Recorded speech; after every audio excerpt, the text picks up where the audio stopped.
All right, so we've got Lily here. This is basically her first 24 hours of her board and train. Up to this point, we have just done some crate training. We've done an introduction to the prong collar. We've done some heeling and structured walking on the prong collar. And so now we're going to start working on teaching place. I don't believe she's ever learned the place command, and that's going to be a really important command for her because one of the problems she struggles with is anxiety, and when she's in the house, she feels the need to be concerned about things going on outside. It's hard for her to relax and settle down. Sometimes she paces, and the place command helps teach the dog how to just be in one spot and be calm. So the idea behind place is that the dog has all 4 feet on an object. They can be standing, sitting, or lying down so long as they're on that designated object, and it can be any object. In this case, it's going to be a place mat, a pet cot, but you can use, I've got a doormat over here I could use, you can use a towel on the floor. I've used one of my overshirts in a pinch to put a dog in place. So you can use anything so long as they can be on that one spot and that it's different from the floor. You don't want to make a section of the floor place. It needs to be some kind of identifiable object to the dog. And so we're going to be training with her daily food. I've got her breakfast in my pocket here. We do lots of food training, and so we use the dog's daily food for a couple of reasons. One, in order to eat, they work. And so it helps to really motivate the dog, but also we can do a lot of food-based training without overfeeding treats. So we definitely don't want to be feeding her treats all day long while we do all of this repetitive work. So I've got her breakfast kibble in my pocket here. She's also on her prong collar. We do all of our basic obedience work on prong collars because it takes so little pressure for the dog to understand what it is that you're asking for. So the first thing I'm going to do is approach the placemat, and every time she steps on with all 4 feet, she'll get rewarded. Initially, I'm not even going to give a word for that yet. I'm just going to have her do it, reward her for doing it, and once she starts to understand that, then we'll give it a command that she can start to understand. So for right now, just starting off, we're just going to walk. I'm going to position myself right beside it and do everything I can to give her all the cues possible to do this. And as she learns, then we start making it a little more complicated. But we keep it really simple right now and want to set her up to understand it and set her up for success. Let's go.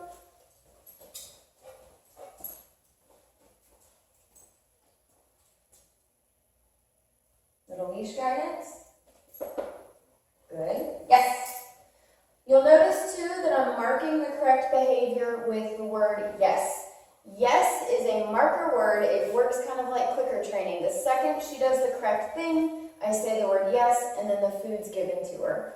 And that gives me a moment to get food out of my pocket, but the marker word almost takes a picture of that moment in time that they do the correct behavior. And once they learn what the word yes means, anytime you use that to mark a behavior, they understand that in that moment what they did was correct.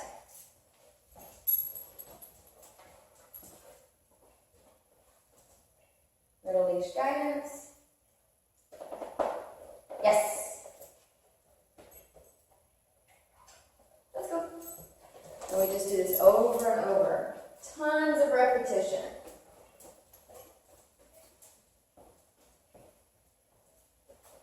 Yes. Okay.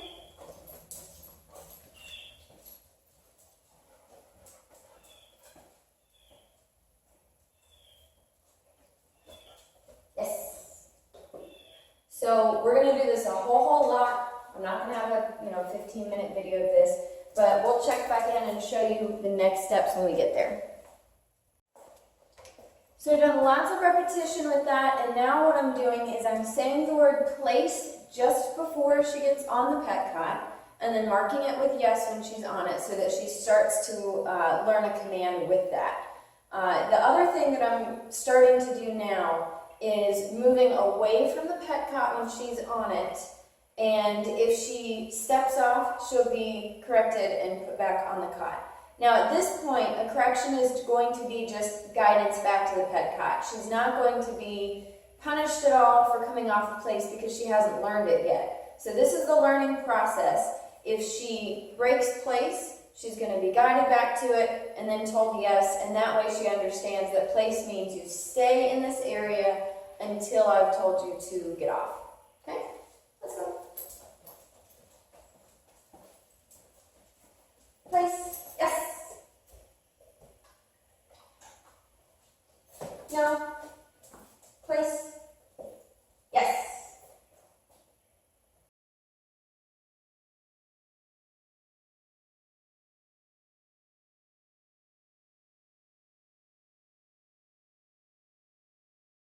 Good. Good. Yes.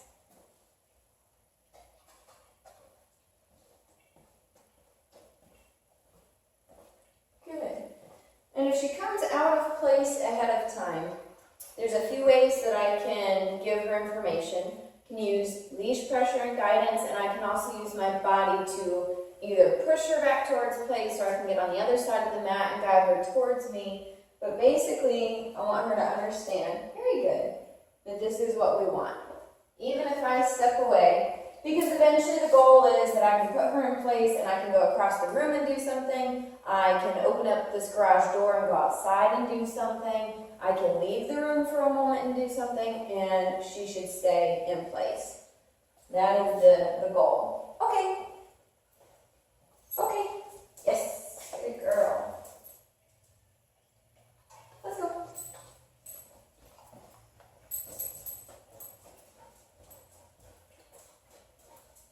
Place.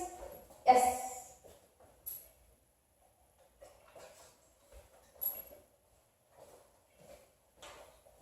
Good.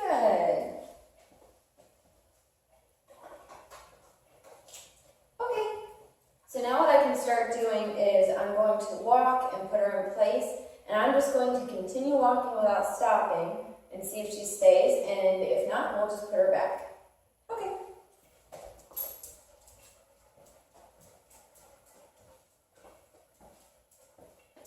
Place. Yes. No. Place. Yes.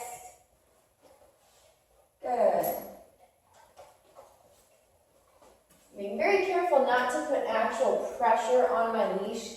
If you're working with teaching this to your dog and you are walking away, keep a little bit of slack in your leash, because if you give any pressure and they move off of place, they were not wrong in that case, because leash pressure means to come towards me, okay? So make sure that you've got that leash really soft when you're stepping away. That's why you see me holding my arm out so much. Because if you do have that happen, don't correct the dog, because you don't want to confuse them. Just move on and do it again. Place. Yes. No. Place. Yes. Good girl. Yes. Good. Break. And again, we'll just do lots of repetition with this. Break. Okay. Okay. Yes. There we go.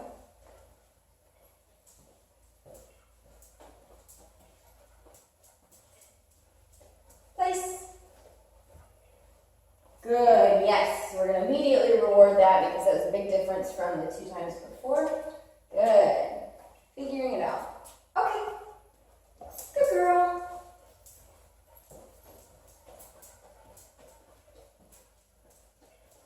Place. Yes. Excellent. Good.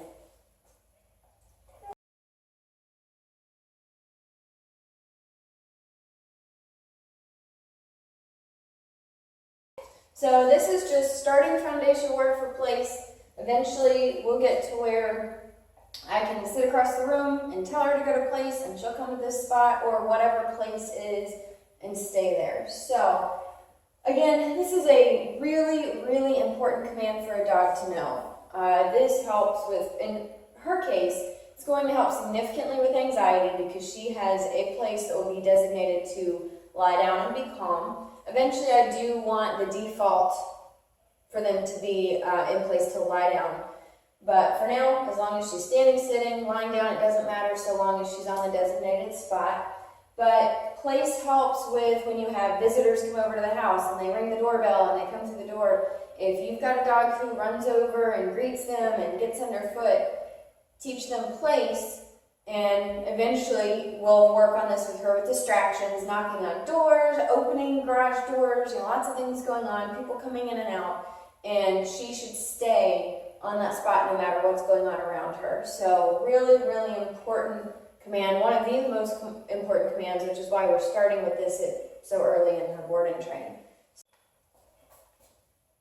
The next thing that we're doing with our place command is starting to send Lily to place. So first we established what place meant, which is to, obviously, as we've said, be on the place object and to stay there. So now we're working on sending her to place. And we're going to start in little baby steps. And it's all about positioning your body with the object that place is. So in this case, let's go. When I first started teaching her, I have her walking beside me, place, and I walk up beside the place, yes, so that she's still beside me, she's following along. Now, to start sending her there, I'm going to stop a little bit early, still give the place command now that she's starting to learn what it means. And if she doesn't continue past me, I'll use a little bit of leash guidance, but keep my body where it is. If she's still not understanding it, then I can use my body. But we're trying to get her to understand that she is going to place. Okay, so this is what it'll look like.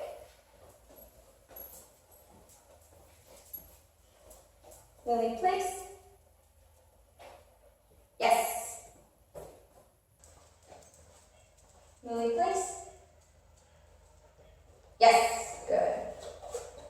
Okay, so stopping here now versus up here.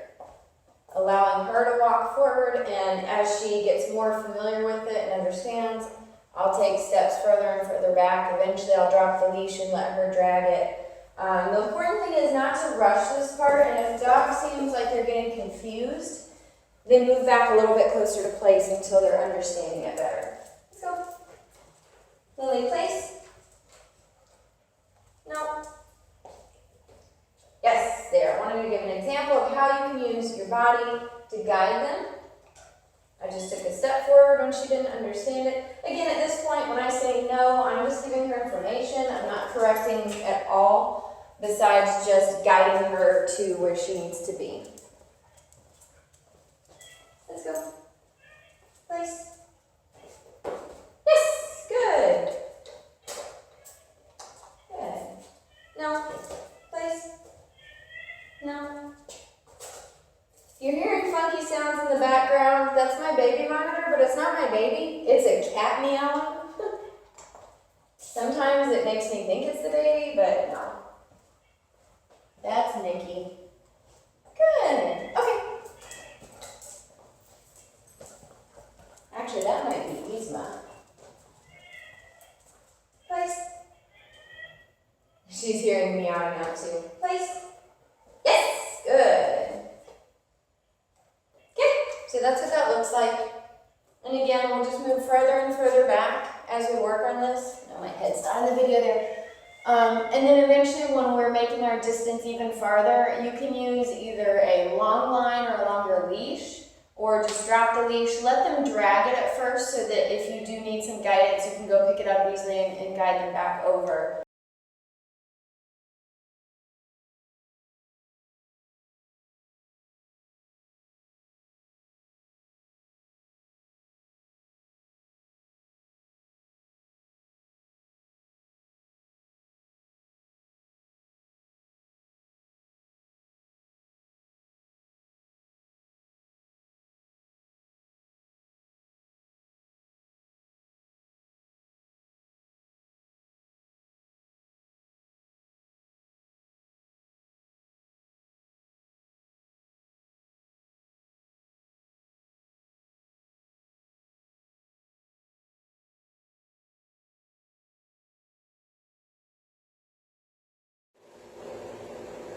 Lily, place.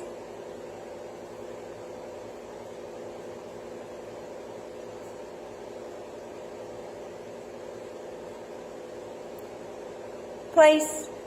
Good.